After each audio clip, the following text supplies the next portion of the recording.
Halo sahabat sekalian, ketemu lagi di channel PLTS Sederhana. Gimana kabar sahabat semua? Semoga tetap dalam keadaan baik dan juga sehat selalu. Oke sahabat, di kesempatan kali ini saya akan membahas tentang PLTS DC. Nah, kira-kira untuk PLTS DC ini lebih irit mana sih dengan sistem PLTS yang menggunakan AC ataupun sistem PLTS yang menggunakan inverter? Namun sebelum saya lanjutkan ke pembahasannya, jangan lupa untuk di like dulu video ini, dan bagi sahabat yang baru berkunjung, silahkan di subscribe dahulu.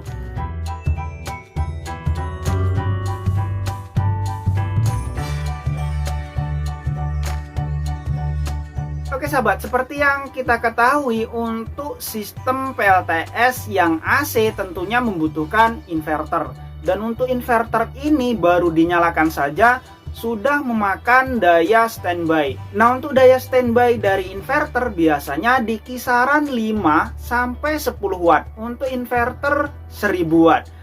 Sementara untuk sistem PLTS yang DC tentunya untuk beban standby seperti di inverter ini tidak ada. Jadi jika dihitung daya standby dari inverter ini sekitar 10 watt, maka jika nyala 24 jam sekitar 240 Wh. Belum untuk menyalakan beban-beban lainnya. Nah, jika dihitung daya standby inverter plus beban-bebannya kemudian dibandingkan dengan beban-beban yang di sistem PLTS DC, tentunya sangat jauh untuk konsumsi daya yang digunakan. Kemudian untuk sistem PLTS DC ini selain hemat energinya, tentunya akan lebih hemat juga untuk budget pemasangan. Karena yang seharusnya budgetnya ini digunakan untuk membeli inverter, bisa digunakan untuk kebutuhan lainnya. Namun perlu diingat, untuk sistem PLTS DC ini meskipun hemat budget dan juga hemat energinya, tapi cocoknya hanya untuk skala kecil saja.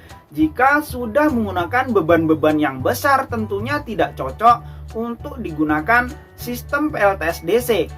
Dan seperti yang kita ketahui, untuk beban-beban seperti TV, kipas angin, dan beberapa beban lainnya ini tidak ada untuk di sistem listrik DC. Mungkin ada untuk beberapa beban yang bisa berfungsi di PLTS full DC ini seperti lampu, beberapa TV yang kecil-kecilan, dan beberapa beban-beban seperti pompa air DC.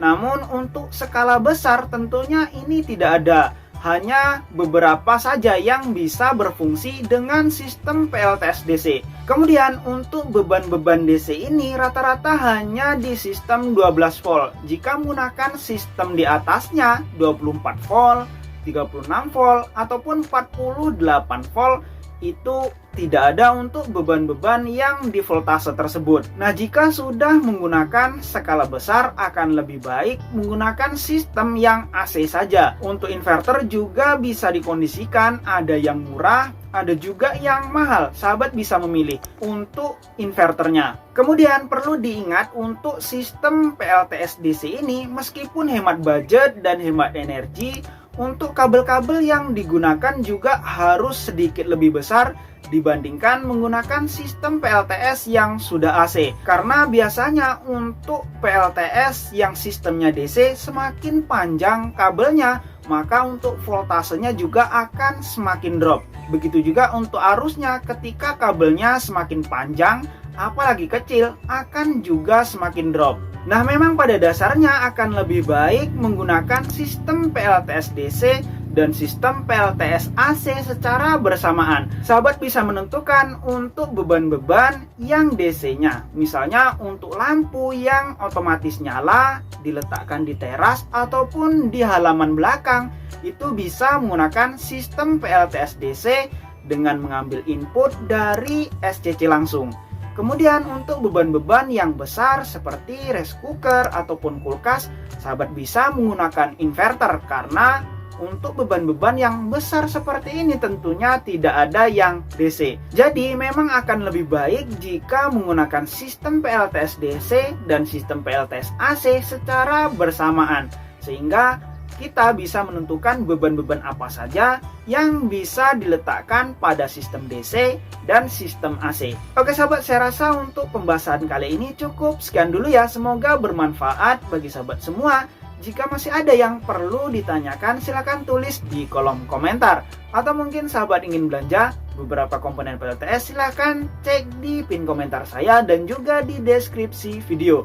Untuk di deskripsi video, saya sudah meletakkan link koleksi Shopee saya. Di sana sahabat bisa melihat beberapa rekomendasi komponen PLTS yang mungkin sahabat butuhkan.